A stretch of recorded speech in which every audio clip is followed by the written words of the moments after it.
Good morning, I'm Chef Michelle Bernstein. It's time to honor the grilled cheese. Why? It's National Grilled Cheese Sandwich Month.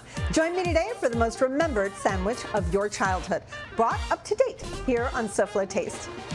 How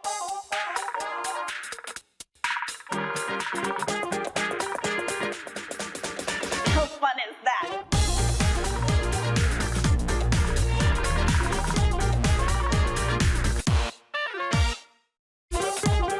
Good morning all, I'm Chef Michelle Bernstein in the Goya Kitchen at Junior Achievement of South Florida in Coconut Creek, and welcome all to SoFlo Taste.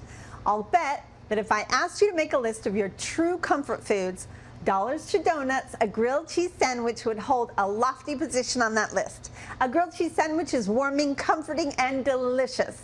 So today, to honor National Grilled Cheese Month, I thought it would be fun for me to give you some grilled cheese recipes, and of course, with my twists. So let's get cooking. The first grilled cheese sandwich you're going to make is a peach or nectarine, rosemary and bacon grilled cheese. It is delicious, trust me. You've got the salty and sweet going on with the melty cheese. Okay, so the first thing we're going to do, I'm going to start slicing the peach, or nectarine actually is what I grabbed, because I feel like the nectarine, having a lot of juiciness to it, needs to sear off just a little bit in a hot oil. So I'm just going to do that real quick. Let's take out that pit and do the same thing on the other side. I'm not slicing it crazy thin, but thin enough so that when I layer it up in the grilled cheese, it won't kind of fall apart, I hope.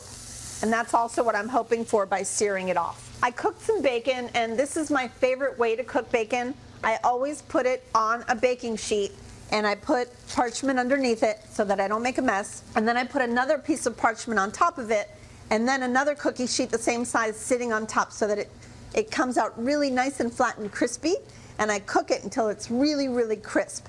Then you'll have all this residual bacon fat in here. I would pour that off and use it if you want to on, if you like to make biscuits with bacon fat or anything else. Or of course you can throw it in the garbage once it cools off. I've got mozzarella cheese. Not the fresh kind, because that doesn't do very well in grilled cheese sandwiches, I feel. So I got the kind that comes already, that you can have sliced, at the deli counter. And then we also have white cheddar cheese. Rosemary, I was just gonna chop it a little bit, just ever so slightly, and then add that to our cooking peach. I already sprayed my cast iron with a little bit of cooking spray. I'm just gonna add a little touch of butter in there, and just warm it through on both sides, and then we'll start our grilled cheese sandwich. So I just wanted to take off a little bit of the moistness of the nectarine. Flip that over, flip that over. Okay, so let's start building. For this sandwich in particular, I thought it would be delicious to use a marbled rye. I don't know, rye, peaches, bacon, rosemary. It all kind of came together for me. I'm not really sure why I do some of the things I do, but I try to make it as delicious as possible. Let's go ahead and start with the cheese, because I always think cheese should be on the outside. I think I'm going to layer mozzarella and cheddar. I used the mozzarella because I really wanted that melty gooiness, and I used the cheddar because I wanted the flavor of cheddar. So let's go ahead and take these nectarine slices and arrange them on one side of the sandwich, like so. Remember, I told you I don't want it to be too cumbersome, so I want it to be able to close nicely afterwards. So let's go ahead and add some fresh butter to the pan. I didn't make too much of a mess with the stickage of the peach or nectarine. If you do, just wipe it out and use it again. Let's go ahead and put one side of the sandwich on that side. You really want to keep this really low heat if possible. Let's put the other side down. All right. I am going to sprinkle a little fancy sea salt over the peaches. It just gives it more flavor. And then we're going to finish it off with the bacon afterwards. So I'm going to use 4 slices of bacon, and what we're going to do is I'm going to throw this into the oven for a quick minute and let this cheese melt and let the bread get crispier. Once you come back, we will put that all together with the bacon and of course jump into another beautiful, wait till you see the grilled cheese sandwiches I've come up with for you. It is so exciting. I cannot wait. You are watching SoFlo Taste here on Local 10, and I will see you all in a minute. SoFloShows.com is a great place to celebrate the food of South Florida. It's also the place to ask me a question or make a comment, especially a good comment. Again, SoFloShows.com. Come back to the Goya Kitchen at Junior Achievement of South Florida. Chef Michelle and the food. This is SoFlo Taste.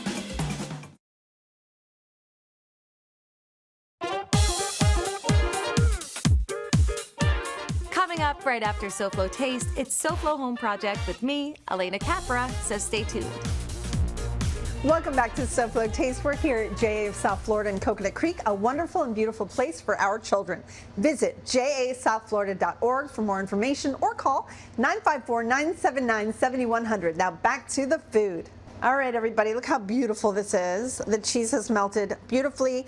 And the peaches, sorry, they're nectarines, I feel are a little bit more kind of set in and settled. So let's go ahead and top this. Maybe only 3 bacon strips will fit. Should we push it? Let's push it. Let's push it to 4. Okay.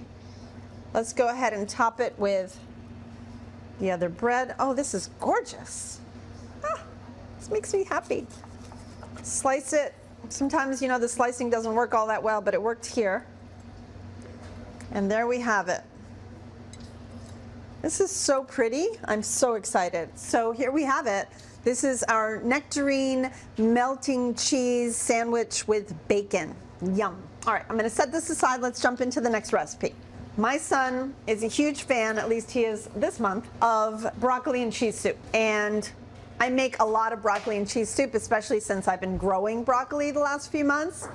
And I'm kind of sad because I'm almost at the end of my broccoli, but I kept a little bit so we can make this sandwich. I thought how delicious to put the flavors of broccoli and cheese soup into a grilled cheese sandwich. So let's go ahead and start the broccoli. I'm gonna go ahead and put a little drizzle of some oil. This is just like everyday type olive oil. And salt and pepper on our broccoli.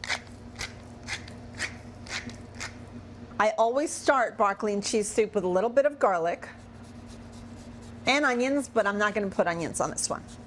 I just thought that the garlic would be kind of nice on this. All right. Then I always finish with a touch of rosemary. I know I used rosemary in the last one, but I really love rosemary in my broccoli and cheese soup as well. Okay, so let's put a little bit of rosemary on the broccoli. We're gonna start cooking it, but we're not done with it yet.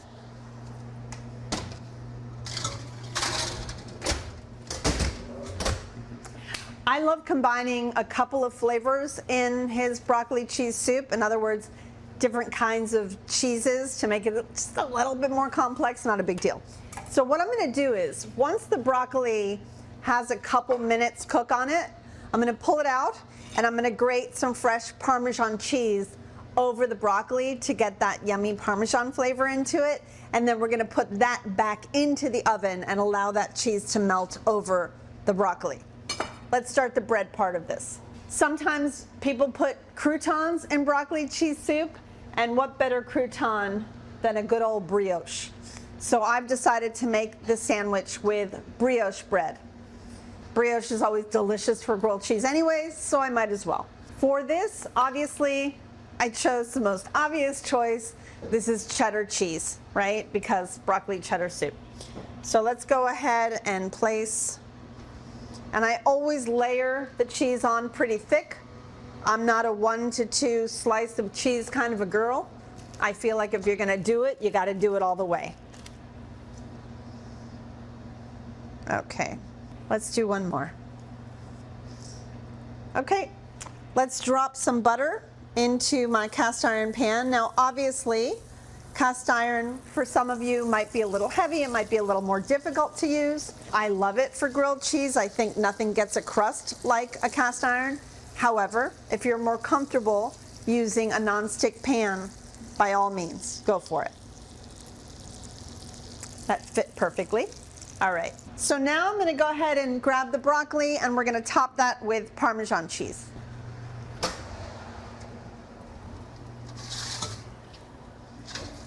It already smells like garlic rosemary goodness. So notice that I put a towel underneath the pan. You don't want to ruin your good cutting board by placing hot things on top. So make sure you always put something to protect the cutting board. Let's go ahead and put a lot, because obviously I'm in a cheesy mood today, y'all. So let's put some Parmesan on our broccoli, and I brought really yummy Parmesan today. We've got Parmigiano Reggiano today, so why not? I can barely see the broccoli underneath. Okay, I think that means we're ready. I'm gonna throw this back in the oven. When you come back, I will bring it out and we will build this beauty. Come right back as I continue the cheesiest SoFlo ever.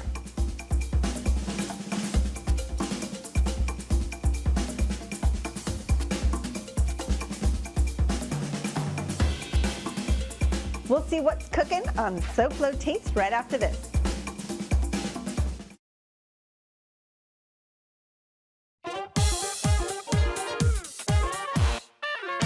Welcome back to SoFlo Taste. All of my recipes are available on the SoFlo Shows webpage. Just scan this quick response code for a quick trip to the informative SoFlo Shows page. With SoFlo Home Project and SoFlo Health there too. You'll also see this QR code on the ingredient list throughout the show. Now back to my grilled cheesiness. All right, everybody, let's go ahead and pull out the melty yumminess from the oven. Using a spatula, I'll place the toasted bread on the cutting board. And then, look how pretty this is. So what I love about this, and it worked out the way I wanted it to, I wanted the cheese to get good and crispy the way it does. And I mean, this is just so much fun. You could just have loads of fun with all this crispy cheese and broccoli. This stuff is so good. So I don't know if I went over it, but I sliced the broccoli as thin as possible for layering so that it doesn't start falling out of the sandwich when I slice it and serve it. Although I think I've put so much cheese on the bread that nothing is going to fall out of this sucker, no matter what. Let's go ahead and close that off. I almost don't want to slice it, but I know it makes it for easier eating. So let's go ahead and delicately cut it down the middle. Just so good. Let's grab a plate. And I love this one. I think this is so much fun. I'm gonna make this for my son Zachy when he gets home today from school. All right, let's put this over here. Now there's two options I have here. This cast iron just came from the oven, right? It's nice and warm. And I don't know how you clean your cast iron pan, but I don't ever soak any water in cast iron because it's already so seasoned and delicious as it is. I basically can grab a towel and wipe the inside, and everything basically just comes right off. And that way I don't have to use this other one over here. Okay, so let's head to the south for this last recipe. A lot of us here in South Florida might not know about pimento cheese, but in the South, what they call the true South, pimento cheese is eaten almost every day. You can eat it with crackers and some jelly. You can make sandwiches out of it. But I don't know if you've ever had pimento cheese. I think it's time you start. It is so yummy. An old chef of mine that I mentored, Lindsay Autry, was on our show once. Lovely girl from North Carolina. And she made us her pimento cheese once, and it really stuck with me.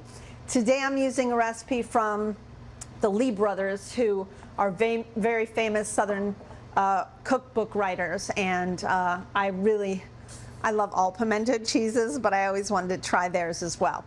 So it's a really simple recipe. You take a whole lot of freshly grated cheddar cheese, put that in a bowl. Take some room temperature cream cheese, and look, we just kind of put little tiny pebble size all on top of the cheddar. So you take pimentos. Now their recipe said to grab some little diced pimentos. I couldn't find diced pimentos, so I just bought some pimentos, drain them, chop them up nice and small, put that into the bowl. The next ingredient will not be everybody's favorite. It's going to be mayonnaise. So mayonnaise is incredibly important to pimento cheese, as it will be in the sandwich later, because I'm going to show you a little trick using the mayonnaise as well. They talk about using your favorite mayonnaise. Theirs was Duke's, was their favorite. It happens to be one of my favorites as well. A little bit of chili flake. And I think that was it. So grab a rubber spatula and just mix this together.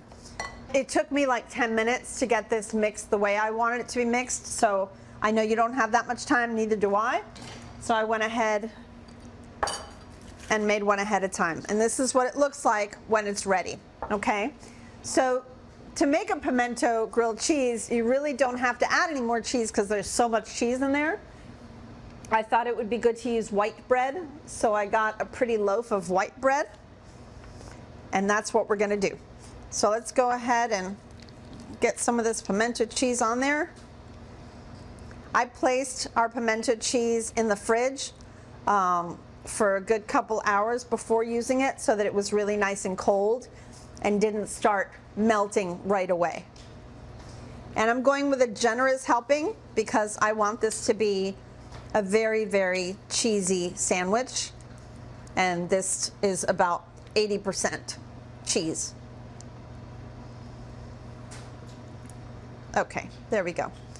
Now, the part that you might not have ever seen before.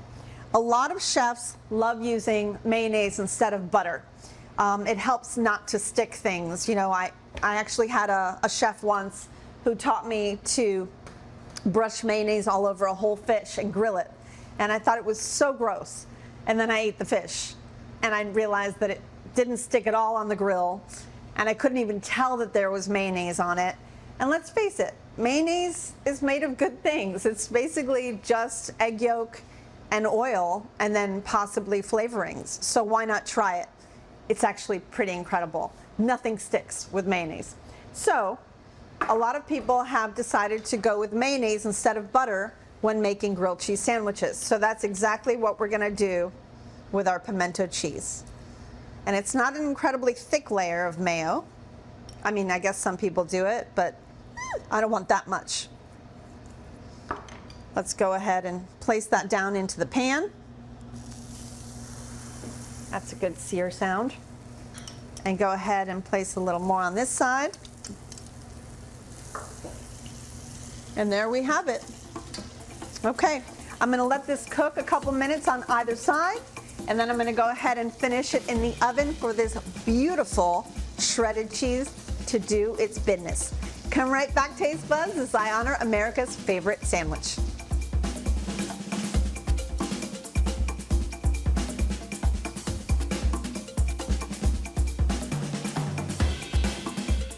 SoFlo Taste will return right after this.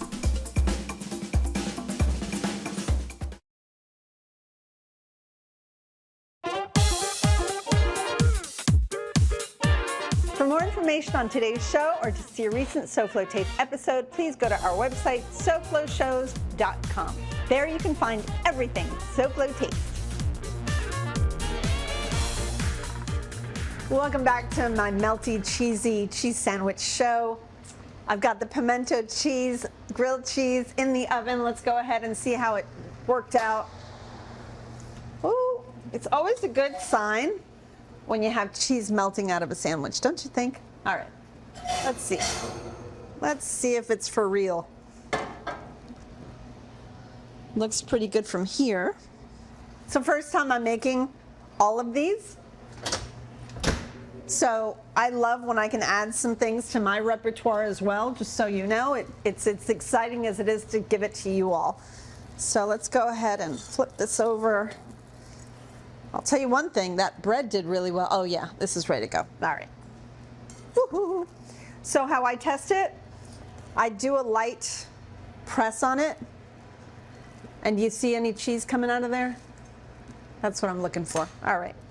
So let's go ahead and cut this in extreme bias. Beautiful. Pieces of pimento cheese. Oh, yum. And it's funny, I don't like red peppers. Nobody knows that, but I don't like red peppers. So I was really surprised how much I love this. So there we go. That is a goodie. First, I hope these grilled cheese sandwiches allowed you to go back to your days of sitting at the kitchen table, enjoying a bowl of tomato soup and a grilled cheese sandwich. And second, I sure hope you try one or all of today's recipes because they are really, really good and cheesy. Next week, I'll be giving you recipes to celebrate Passover, some new dishes and some traditions of my family. Recipes for Passover on the next SoFlo Taste. Time to check in with design expert Elena Capra, host of SoFlo Home Project. Morning, Elena. What have you got next for us? Hi, Michelle. Good morning. So have you ever wondered what it takes to create a beautiful custom home? Coming up on SoFlo Home Project, we tour one gorgeous house that has lots of design details sure to inspire you for your own home. Okay, Elena, we'll be watching. So Taste Buds, again, thanks for watching. I'll see you next week. Goodbye. Mwah. And good taste. And good cheese, of course.